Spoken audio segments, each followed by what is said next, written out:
চোখ বাঁধা হলো। বুটের প্রথম লাথি রক্তাক্ত করল তার মুখ। থ্যাতলানো ঠোঁট জোড়া লালা রক্তে একাকার হলো। জিভ নাড়তেই দুটো ভাঙা দাঁত ঝরে পড়ল কংক্রিটে।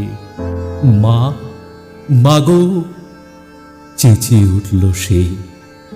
555 মার্কা আধ খাওয়া একটা সিগারেট প্রথমে স্পর্শ করল তার বুক।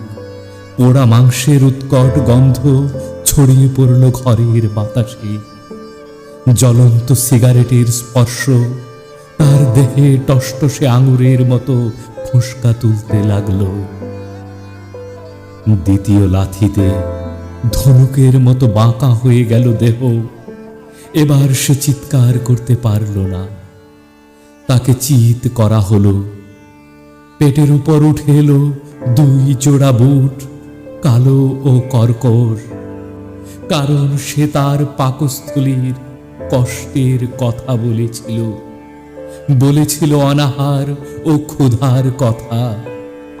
সে তার দেহের বস্ত্রহীনতার কথা বলেছিল। বুঝি সে কারণে ফরফর করে টেনে ছিঁড়ে নেওয়া হলো তার শার্ট। প্যান্ট খোলা হলো। সে এখন বিবস্ত্র, বিভৎস।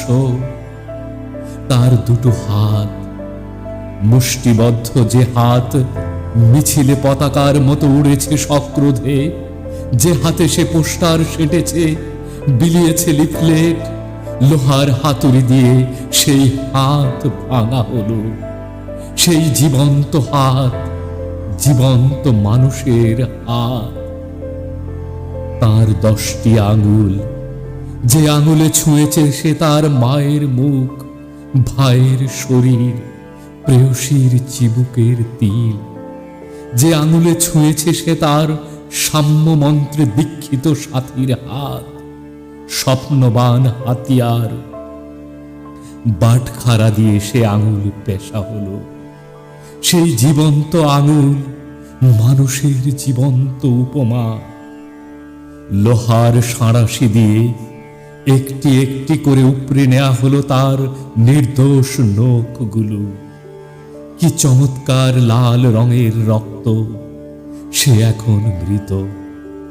তার শরীর ঘিরে থোকা থোকা কৃষ্ণচূড়ার মতো ছড়িয়ে রয়েছে রক্ত, তাজা লাল রক্ত।